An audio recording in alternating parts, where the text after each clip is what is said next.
Hello my dear students, welcome to your master chem channel. कैसे हैं प्यारे बच्चों? Very good. आज मैं Amla Shankar Yadav master chem channel की तरफ से क्लास 11th के बच्चों को थर्मोडायनेमिक्स चैप्टर से वीडियो लेके आया हूं। आज के वीडियो में प्यारे बच्चों हमारा डिस्कशन होगा थर्मोकेमिकल इक्वेशंस। थर्मोकेमिकल इक्वेशन के वीडियो को हमें दो या तीन पार्ट में करना पड़ेगा। तो आज थर्मोकेमिकल इक्वेशन देंगे और हीट ऑफ रिएक्शन। इस हीट ऑफ रिएक्शन को heat of enthalpy change reaction भी कहते हैं या एंथैल्पी चेंज रिएक्शन कहते हैं, हीट ऑफ रिएक्शन। और इसी वीडियो में मैं बता देना चाहूँगा कि ऐसे कौन कौन से फैक्टर हैं जो हीट ऑफ रिएक्शन को अफेक्ट करते हैं, जैसे टेम्परेचर हो गया और state of the reactant and product हो गया। तो ये सब सारी चीज़ें, बहुत से ऐसे फैक्टर हैं जो कि हीट ऑफ रिएक्शन को अफेक्ट करते हैं, घटता बढ़ता है।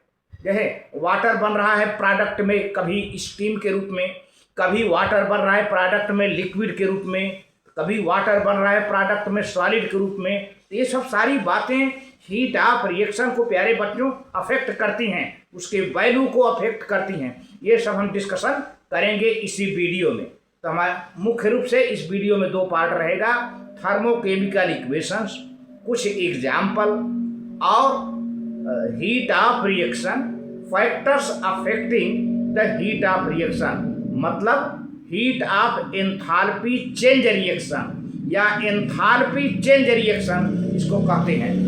हीट ऑफ रिएक्शन को एंथैल्पी चेंज रिएक्शन कहिए या enthalpy change reaction, heat of enthalpy change reaction कहिए, बात सब एक ही है ना।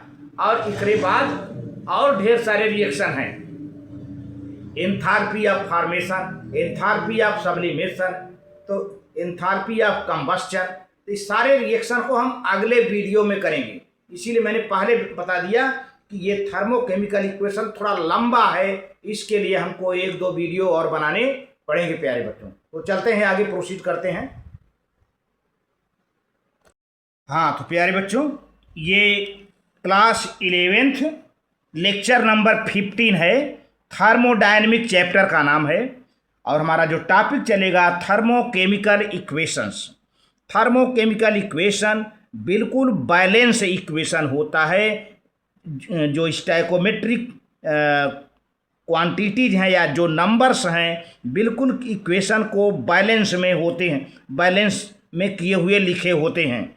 तो देखिए, when a balanced chemical equation not only indicates the quantities of different reactants and products but also indicates the amount of heat evolved और absorbed, it is called a thermochemical equation. तो प्यारे बच्चों, जो थर्मोकेमिकल इक्वेशन होता है balance होता है, और ये बैलेंस्ड इक्वेशन रिएक्टेंट और प्रोडक्ट की क्वांटिटी भी बताता है और इसके साथ साथ ये भी बताता है कि कितनी हीट इवॉल्व हुई, मतलब एक्सोथर्मिक अगर है तो, या एंडोथर्मिक है तो कितनी हीट एब्जॉर्ब हुई। ये भी बातें बताता है। बैलेंस इक्वेशन में रिएक्टेंट और प्रोडक्ट की क्वांटिटी की जानकारी होती है और अमाउंट ऑफ हीट अगर एक्सोथर्मिक है तो उसका भी बताता है, यानी कितना हीट इवॉल्व हुई, कितनी हीट निकल के बाहर हुई, या एंडोथर्मिक है तो कितनी हीट एब्जॉर्ब हुई। प्यारे बच्चों, दोनों बातों की जानकारी हमें मिलती है थर्मोकेमिकल इक्वेशन में। कहने का मतलब यह है कि थर्मोकेमिकल इक्वेशन एक बैलेंस इक्वेशन होता है। इस बैलेंस इक्वेशन से हमें रिएक्टेंट और प्रोडक्ट की क्वांटिटी की जानकारी हो जाती है और हीट इवॉल्व्ड या एब्जॉर्ब्ड है उसकी भी क्वांटिटी के पता चल जाता है। देखिए कुछ एग्जांपल्स हैं प्यारे बच्चों। ये हाइड्रोजन है, यहाँ पर हाइड्रोजन गैसियस स्टेट में है, ऑक्सीजन गैसियस स्टेट में है, दोनों कंबाइन करके वाटर लिक्विड स्टेट में बनता है प्यारे बच्चों, वाटर लिक्विड स्टेट में। और ये 285.8 किलो जूल पर मोल हीट इवॉल्व हो रही है, मतलब निकल के बाहर आ रही है। इसको हम ऐसे भी लिख सकते हैं, अगर इसको इधर करेंगे तो माइनस हो जाएगा। ये hydrogen gaseous state plus oxygen gaseous state, फिर वाटर लिक्विड होता है, डेल्टा एच यानी चेंज इन एंथैल्पी कितना हुआ प्यारे बच्चों, -285 0.8 किलो जूल पर मोल ये हीट इवाल्व हुई है, निकल के बाहर हुई। या तो यहाँ के प्लस में दिखाओ, अगर इसको अलग से दिखाना चाहते हो तो डेल्टा एच की वैल्यू ये माइनस हो जाएगा। माइनस चिन्ह बताता है कि हीट का इवोल्यूशन हुआ है, हीट निकल कर बाहर हुई है, और यह रिएक्शन एक्सोथर्मिक टाइप का रिएक्शन है प्यारे बच्चों। तो यहाँ पर देखिए मेंशन किया जा रहा है दज 285.8 kilo joule if heat is produced when 1 mole of hydrogen react with 0.5 mole of oxygen. If the quantities of reactants are doubled, the heat produced will be also doubled. प्यारे बच्चों देखिए यहाँ पे हाइड्रोजन 1 मोल है और oxygen देखा जाए तो 2 5 जा 10 0.5 मोल है। तो 1 मोल हाइड्रोजन और 0.5 मोल ऑक्सीजन, इनकी क्वांटिटी हो गई, मोल के रूप में क्वांटिटी हो गई, मोल के रूप में क्वांटिटी हो गई। और इतना मोल मिल करके कि जब मिलते हैं तो 1 मोल वाटर बनता है, 1 मोल वाटर बनता है, और साथ ही साथ 285 यानी 285.8 किलो जूल पर मोल के हिसाब से हीट का इवोल्यूशन होता है, निकल के आ जाता है। अब यहाँ पर अगर हम 2 से मल्टीप्लाई कर दें तो ये 2 मोल हाइड्रोजन हो जाएगा, यहाँ पे 2 से मल्टीप्लाई कर दे 2 2 कैंसिल हो जाएगा, 1 मोल ऑक्सीजन हो जाएगा, यहाँ 2 मोल वाटर बन जाएगा। तो हीट भी इसमें भी मल्टीप्लाई हो जाएगा, तो हीट भी डबल हो जाएगा। तो इसीलिए तो कहा ना कि बैलेंस इक्वेशन में रिएक्टेंट और प्रोडक्ट की क्वांटिटी और हीट कितनी इवाल्व हुई, कितनी एब्जॉर्ब हुई, वो भी मालूम हो जाता है प्यारे बच्चों। तो अब देखिए क्वांटिटी है ना, क्वांटिटी 1 मोल है तो इसके हिसाब से इतना है। अब क्वांटिटी यहाँ 2 मोल कर दें तो ये भी डबल हो जाएगा, है ना। तो इसीलिए कहा जा रहा है कि जो है 285.8 kilo joule of heat is produced when 1 mole of hydrogen react with 0.5 mole 2 5 जा 10 कट जाएगा 0.5 mole of oxygen. If the quantity of reactants are product double, कहा जा रहा है अगर ये रिएक्टेंट जो नहीं है इसको डबल कर दिया जाए, यानी 2 से मल्टीप्लाई कर दिया जाए, तो हीट प्रोड्यूस्ड विल आल्सो भी डबल्ड। तो ये हीट जो है अपने का डबल हो जाएगा। मैं दिखाता हूँ पीछे इसी इक्वेशन को, सेम यही इक्वेशन रहेगा। यहाँ 2 से मल्टीप्लाई होगा, पूरे इक्वेशन में 2 से मल्टीप्लाई हो जाएगा, तो इसमें भी 2 से मल्टीप्लाई हो जाएगा, डबल हो जाएगा। देखिए आगे, पहले इसको नोट कर लें आप। वेरी गुड, ठीक। देखिए यही सेम इक्वेशन है प्यारे बच्चों। यहाँ पर देखिए 2 से मल्टीप्लाई किया हुआ है। अब यहाँ 1/2 था, कट गया, कैंसिल हो गया 2 2, अब 1 मोल ऑक्सीजन हो गया। तब वाटर 1 मोल होता था वहाँ पे, लेकिन यहाँ पर कितना हो गया, 2 मोल हो गया लिक्विड। अब ये देखिए 285.8 में 2 से मल्टीप्लाई कर दिया तो कितना हो गया, आप मल्टीप्लाई करके देख लो, 285.8, तो 2 8 जा 16, 2 5 जा 10, 1 11, 2 8 जा 16 17, और 2 2 जा 4 1 5, है ना। तो क्या हो जाएगा, ये आ जाएगा 571.6 किलो जूल पर मोल। तो हीट भी इसी तरह से डबल हो गई। जब आपने रिएक्टेंट को डबल कर दिया तो जो है हीट भी डबल हो गई प्यारे बच्चों। तो या इसको हम ऐसे लिख सकते हैं इसी इक्वेशन को, 2H2 plus O2 is equal to 2H2O liquid, delta H is equal to minus 571.6 kilo joule per mole. ये बात हो गई।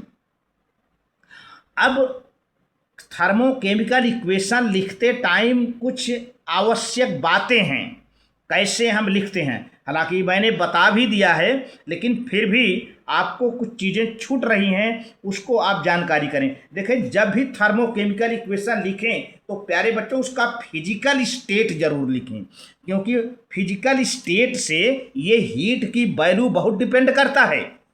फिजिकल स्टेट माने क्या, रिएक्टेंट प्रोडक्ट या प्रोडक्ट लिक्विड के स्टेट में है कि सॉलिड के स्टेट में है कि गैसियस स्टेट में है कि एक्वस स्टेट में है, किस स्टेट में है उसका स्टेट लिखना न भूलें, क्योंकि स्टेट लिखेंगे तो आपके नंबर, आपके मार्क्स कट जाएंगे। स्टेट अगर नहीं लिखेंगे तो आप जो है इसको नोट करना शुरू कर दें पॉइंट वाइज।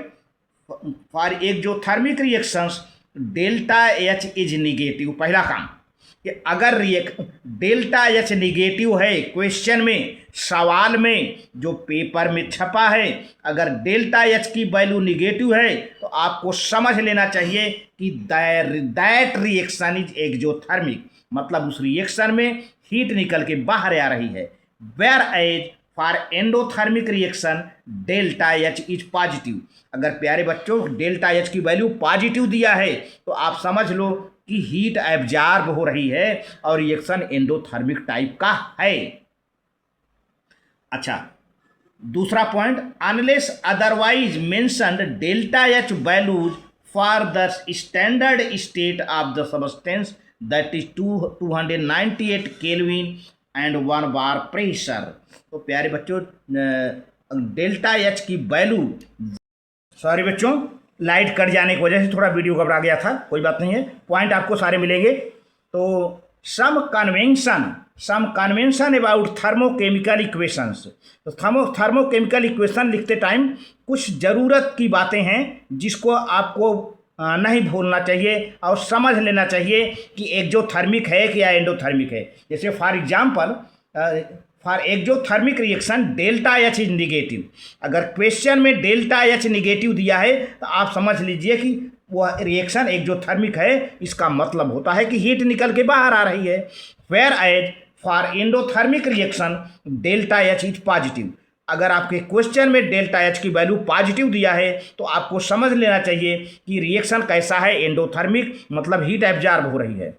और ज़्यादातर जो है क्वेश्चन में जो डेल्टा एच की वैल्यू होता है प्यारे बच्चों 298 स्टैंडर्ड स्टेट में 298 केल्विन या 1 बार प्रेशर पर दिया होता है। अगर इस टेम्परेचर पर नहीं है तो आप उसको कन्वर्ट कर सकते हैं। थर्ड पॉइंट ये कॉफिशिएंट। अब कॉफिशिएंट जैसे 2 है, ये 2 है, ये 1 आपने यहाँ कर दिया, यहाँ 2 है, ये सब कॉफिशिएंट है।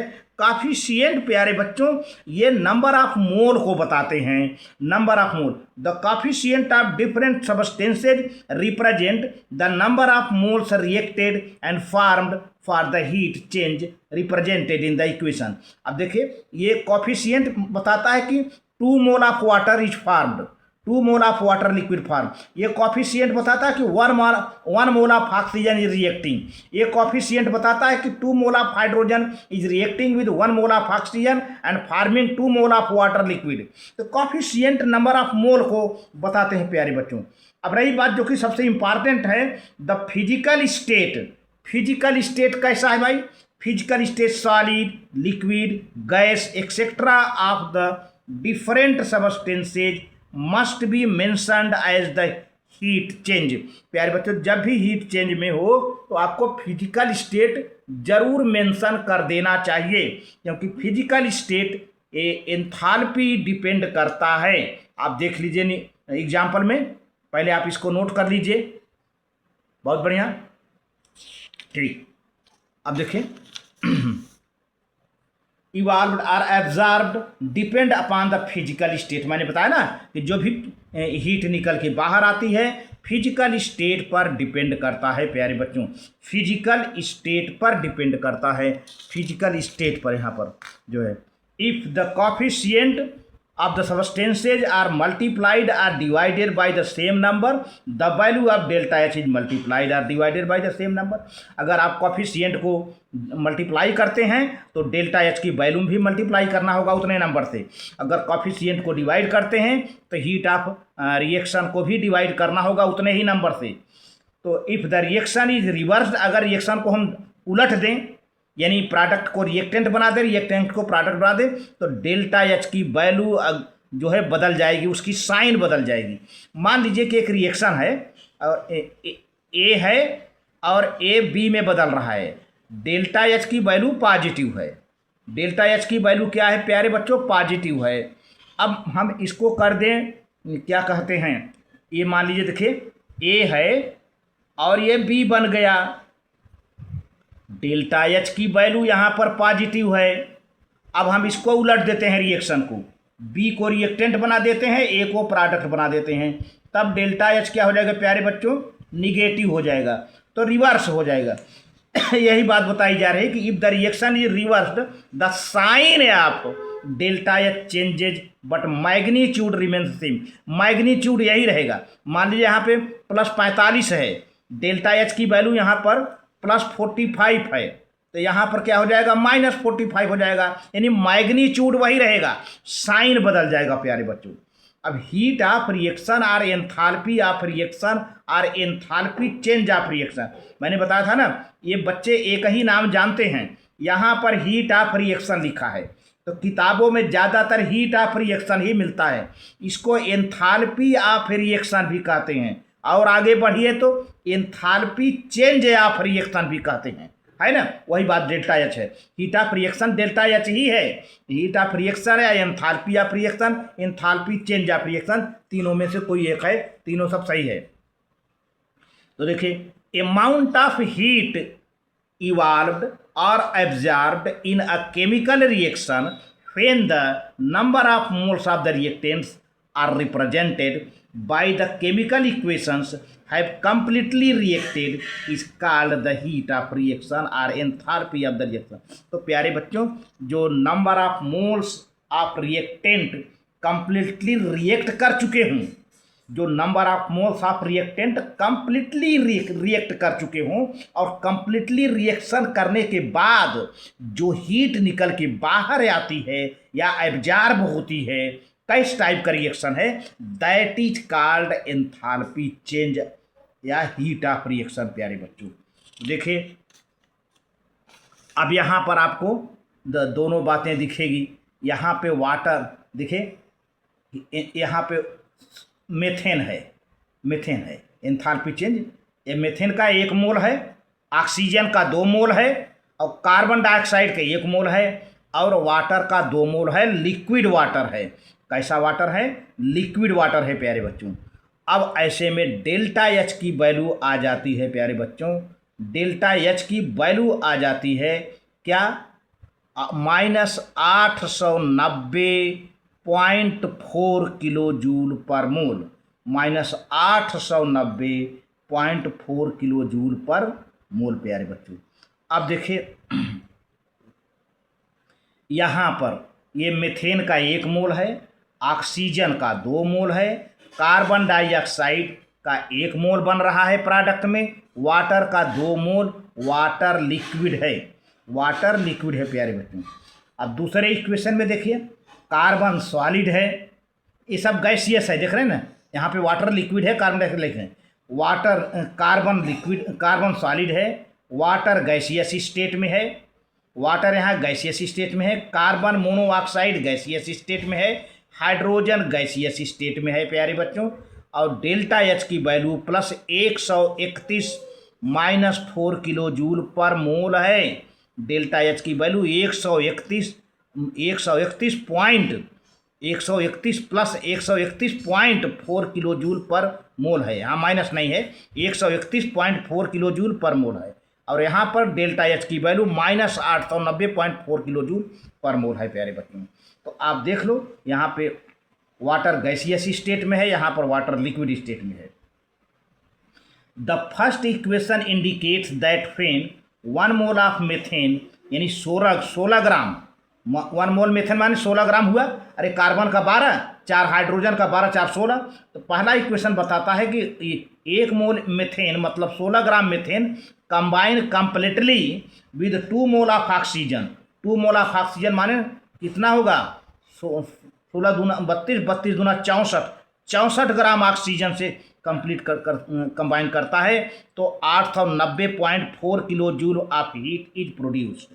पहले इक्वेशन का मतलब ये है कि 16 gram oxygen, 16 gram methane 64 gram oxygen से रिएक्शन करके कार्बन डाइऑक्साइड और 2H2O बनाता है। तो ऐसे हालत में -890.4 किलो जूल पर मोल हीट निकल के बाहर आती है। या 1 मोल मीथेन कहिए, 2 मोल ऑक्सीजन कहिए, तो कंबाइन करके कार्बन डाइऑक्साइड या H2O बनाता है, तो -890.4 किलो जूल पर मोल हीट निकल के बाहर आती है।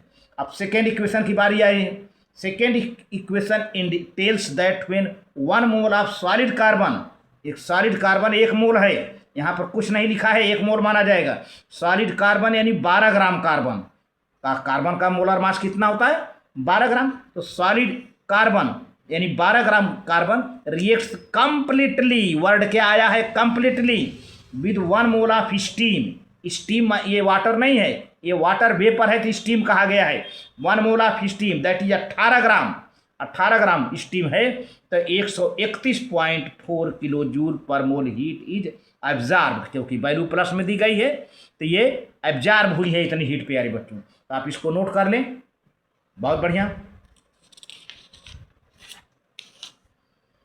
तो एंथैल्पी ऑफ द रिएक्शन यानी heat of reaction, enthalpy of reaction कहिए इसे, या हीट ऑफ रिएक्शन कहिए, या एंथैल्पी चेंज ऑफ रिएक्शन कहिए। देखिए यहाँ पर एक ही नाम मैं लिखा हूँ, इसी को हीट ऑफ रिएक्शन भी कहते हैं, इसी को एंथैल्पी ऑफ रिएक्शन कहते हैं, इसी को एंथैल्पी चेंज ऑफ रिएक्शन कहते हैं। तो कैसे निकालते हैं, हमेशा delta H equal to sum of enthalpy of product, चाहे चिन्ह जो मन सो हो, लेकिन सबसे पहले प्रोडक्ट का लिखेंगे। पूरे प्रोडक्ट में जितने एंथैल्पी हैं उसका सम कर लीजिए, टोटल कर लीजिए, सभी प्रोडक्ट की एंथैल्पी को टोटल कर लीजिए, फिर minus sum of enthalpy of reactant, reactant के सभी एंथैल्पी का टोटल करके माइनस कर दीजिए प्रोडक्ट में से। यानी डेल्टा एच आर यानी एंथैल्पी ऑफ रिएक्शन हुआ। एंथैल्पी ऑफ रिएक्शन मतलब डेल्टा एच आर या heat of reaction equal to H P minus H R. H P क्या है, enthalpy of product, minus H R enthalpy of reactant पेयर में। इसको note करना भूलिए नहीं। एच क्या है, एंथैल्पी है, ठीक है। फॉर फर्स्ट एबव रिएक्शन, देखिए मान लीजिए अब जो हमने पहला इक्वेशन लिखा है ऊपर का, तो लिखते हैं कि delta H R enthalpy of carbon dioxide. अरे ये जो इक्वेशन लिखे हैं इसी को हम बना रहे हैं। ये देख रहे हैं ना, ये प्रोडक्ट है, पहले इसको लिखेंगे कार्बन डाइऑक्साइड वाटर तब रिएक्टेंट। तो एंथैल्पी ऑफ ये प्रोडक्ट है, तो एंथैल्पी ऑफ रिएक्शन क्या हो जाएगा, enthalpy of carbon dioxide product में यही बना था, प्लस एंथैल्पी ऑफ 2H है ना, वाटर कितना है 2H, enthalpy of water liquid minus enthalpy of H है, enthalpy of methane gaseous state plus enthalpy of oxygen gaseous state. ये पूरा रिएक्टेंट है प्यारे बच्चों, ये पूरा यानी मीथेन का एंथैल्पी और क्या कहते हैं ऑक्सीजन का एंथैल्पी। मीथेन का ये H है, एंथैल्पी बताता है, ये हाइड्रोजन नहीं है, ये है ना, H एंथैल्पी बताता है। ये मीथेन की एंथैल्पी प्लस ऑक्सीजन की एंथैल्पी दोनों रिएक्टेंट हैं, इसको ऐड कर लेंगे। और फिर ये कार्बन डाइऑक्साइड की एंथैल्पी और ये वाटर की एंथैल्पी दोनों ऐड कर लेंगे। ये प्रोडक्ट हैं, ये प्रोडक्ट हैं और ये रिएक्टेंट है, करके माइनस कर लेंगे। तो एंथैल्पी चेंज ऑफ रिएक्शन या एंथैल्पी ऑफ रिएक्शन निकल आएगा प्यारे बच्चों। आखिर देखना है कि ऐसे कौन से फैक्टर हैं जो हीट ऑफ रिएक्शन यानी enthalpy of reaction, heat of reaction, देखिए नाम थोड़ा बदला रहा है प्यारे बच्चों, लेकिन आपको यही समझना, ये जो एंथैल्पी ऑफ रिएक्शन है ना, इसी को हीट ऑफ रिएक्शन भी कहते हैं या enthalpy change of reaction. Enthalpy of reaction यहाँ पर देखिए हीट ऑफ रिएक्शन लिखा है, तो अब आप इसे अलग ना समझो, ये सेम यही है, in factors on which heat of reaction depend, या इसको ऐसे लिख सकते हो factors on which enthalpy of reaction depend, बात वही हुई। तो there are so many factors on which heat of reaction depends are as followed. पहला फैक्टर है प्यारे बच्चों quantity of reactant involve. Quantity क्या है, क्वांटिटी रिएक्टेंट का डबल हो जाएगा तो एंथैल्पी भी डबल हो जाएगा, क्वांटिटी हाफ हो जाएगा तो एंथैल्पी भी हाफ हो जाएगा। If the quantity of reactant are doubled the heat of reaction is also doubled, है ना, डबल्ड हो जाएगा जैसा कि मैंने पहले बताया था। अब फिजिकल स्टेट, देखिए फिजिकल स्टेट, फिर वही बात आई कि फिजिकल स्टेट बदल जाने से एंथैल्पी ऑफ रिएक्शन बदल जाएगा। Since the latent heat is involved in the change of the state, therefore the physical state of the reactants and products whether they are solid liquid or gaseous affect the heat of reaction, affect the enthalpy of reaction. देखिए heat of reaction word आया है ना, मैं बार बार आपको यहाँ पर attract कर रहा हूँ। Affect the heat of reaction मतलब affect the enthalpy of reaction. For example when hydrogen oxygen gases combine to form liquid water, the heat of reaction is different than when they combine to form water in gaseous state। प्यारे बच्चों, तो यहाँ पर ये latent heat क्या है आप 9th में पढ़ेंगे, वह हीट जो स्टेट को चेंज करने में कामयाब होती है। जैसे आप किसी ये वाटर लिक्विड है, वाटर लिक्विड है। अब वाटर को आप गर्म जो है मिट्टी पर डालिए तो वेपराइज हो जाएगा किसी, या गर्म मटेरियल पर, या माने गर्म लोहे पर गिराइए तो क्या होगा, वाटर वेपर में चला जाएगा। तो वाटर इसके पहले क्या था, लिक्विड में। अब गर्म लोहे पर गिरा दिया वाटर तो वाटर किस में चला गया, वेपर में। तो इसको कौन ले गया, latent heat. Latent heat is responsible to change the state of the matter, है ना। यहाँ पर 9th क्लास में आप पढ़ चुके होंगे। तो प्यारे बच्चों पहले यहाँ ध्यान दीजिए, ये हाइड्रोजन गैसियस है, ये ऑक्सीजन 1/2 ऑक्सीजन है, half oxygen, half mole of oxygen, 1 mole of hydrogen, half mole of oxygen, दोनों गैसियस स्टेट में है और बनाते हैं वाटर लिक्विड। H2O लिक्विड देखिए L लिखा है, इसीलिए मैंने स्टेट पर जोर दे रहा हूँ, स्टेट। तो अब एंथैल्पी चेंज कितना हुआ, यानी हीट ऑफ रिएक्शन कितना हुआ, -285.8 किलो जूल पर मोल। अब जरा इधर आ जाइए, यही इक्वेशन सेम इक्वेशन रहेगा। ये hydrogen gaseous, half mole of oxygen gaseous, but water क्या बन रहा है, गैसियस स्टेट में। इस पर ध्यान दीजिए, ये लिक्विड है वाटर, और ये वाटर आपका वेपर है, मतलब स्टीम है। जरा सा यहाँ पर देख लीजिए वैल्यू, डेल्टा एच की वैल्यू -241.8 किलो जूल पर मोल। अब आप कहेंगे कि ये तो सेम होना चाहिए भाई, सेम नहीं होगा, क्योंकि ये वाटर का स्टेट कैसा है, फिजिकल स्टेट कैसा है, लिक्विड है। अब ये वाटर का फिजिकल स्टेट कैसा है, गैसियस स्टेट में है, मतलब स्टीम के रूप में है, वेपर के रूप में है, इसलिए एंथैल्पी ऑफ रिएक्शन चेंज हो जा रही है।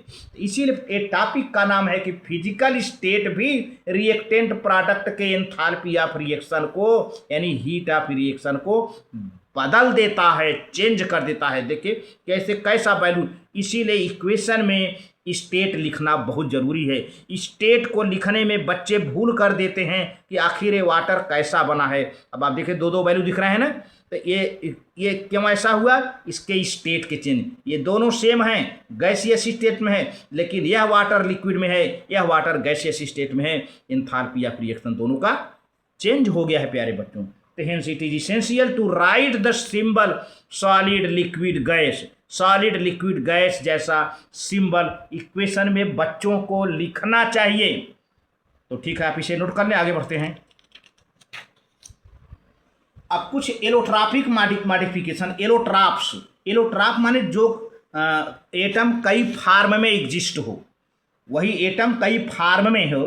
तो for element like sulphur, carbon which exist in different allotropic forms, different allotropic modification, the heat of reaction is different if different allotropic forms are involved in the reaction। प्यारे बच्चों, तो अब जैसे कार्बन डायमंड है, carbon का जो है allotrope diamond के रूप में होता है, ग्रेफाइट के रूप में होता है, फुलेरिन के रूप में होता है। तो यहाँ पर डायमंड ग्रेफाइट की बात की जा रही है प्यारे बच्चों। कार्बन डायमंड है और ऑक्सीजन मिलकर के कार्बन डाइऑक्साइड बनाता है, और एंथैल्पी ऑफ रिएक्शन यानी heat of reaction -395.4 kilo joule per mole हो गया। देख लीजिए, लेकिन अब यही कार्बन ग्रेफाइट का है, यानी ग्रेफाइट का कंबस्चन होता है ऑक्सीजन के साथ, तो कार्बन डाइऑक्साइड बनती है, और डेल्टा एच की value -393.5 kilo joule per mole हो गया। वैल्यू चेंज हो गई। अगर डायमंड का कंबस्चन होता है ऑक्सीजन के साथ तो कार्बन डाइऑक्साइड बनता है, ग्रेफाइट का होता है तब भी कार्बन डाइऑक्साइड होता है। दोनों केस में है, दोनों केस में, लेकिन एलोट्रॉपिक फॉर्म में अलग अलग है प्यारे बच्चों। तो हीट ऑफ एंथैल्पी चेंज यानी हीट ऑफ रिएक्शन ये बदल जाता है। देखिए दोनों वैल्यू कैसे बदल गए। अच्छा, अब concentration of the solution, solution का एंथैल्पी उसके कंसंट्रेशन को डिपेंड करता है। Heat changes occurs when solute dissolve in the solvent. अगर कोई सॉल्यूट किसी सॉल्वेंट में डिजॉल्व हो रहा है तो आप समझिए उसका एंथैल्पी चेंज होगा। टू फॉर्म अ सॉल्यूशन, या व्हेन सॉल्यूशन इज डाइल्यूटेड, या किसी सॉल्यूशन में पानी मिला करके सॉल्वेंट मिलाकर डाइल्यूट करिए तब भी उसका एंथैल्पी चेंज हो जाएगा। That if solutions are involved in reaction their concentrations changes, उनकी कंसंट्रेशन को चेंज करता है, चेंज हो जाता है, और कंसंट्रेशन के चेंज हो जाने से एंथैल्पी ऑफ रिएक्शन प्यारे बच्चों बदल जाती है। एंथैल्पी चेंज रिएक्शन बदल जाती है, या हीट ऑफ रिएक्शन बदल जाती है, जिसका मैंने कई नाम बताया। देखिए affect the heat of the reaction. Temperature की बात कहें तो टेम्परेचर भी एंथैल्पी को चेंज करता है। द हीट, इसीलिए स्टैंडर्ड रूप में एंथैल्पी को स्टैंडर्ड रूप में 298 केल्विन पर और 1 बार प्रेशर पर लिया जाता है। The heat of reaction depends upon the temperature at which the reactant and products are taken. The values are usually reported at 298 kelvin. 298 kelvin पर ज़्यादातर वैल्यू रिपोर्ट किया जाता है एंथैल्पी का। 290 और 1 बार प्रेशर कर देंगे तो स्टैंडर्ड हो जाएगा। अब conditions of constant pressure and constant volume. तो प्यारे बच्चों, कांस्टेंट प्रेशर सीपी और सीबी पर मैंने आपसे डिस्कशन कर चुका हूँ। सीपी माने कांस्टेंट प्रेशर पर enthalpy change, heat capacity, molar heat capacity change, और कांस्टेंट वॉल्यूम पर सीबी पर हमारी डिस्कशन हो चुकी है। तो heat of reaction also depends at constant pressure and constant volume. प्यारे बच्चों, ये आज के वीडियो में मेरा इतना डिस्कशन हुआ एंथैल्पी को लेकर के और एंथैल्पी चेंज होने में कौन कौन से फैक्टर उसको डिस्टर्ब करते हैं उसका भी हमने डिस्कशन किया है प्यारे बच्चों। Very good, thank you. आप इसे नोट कर लें।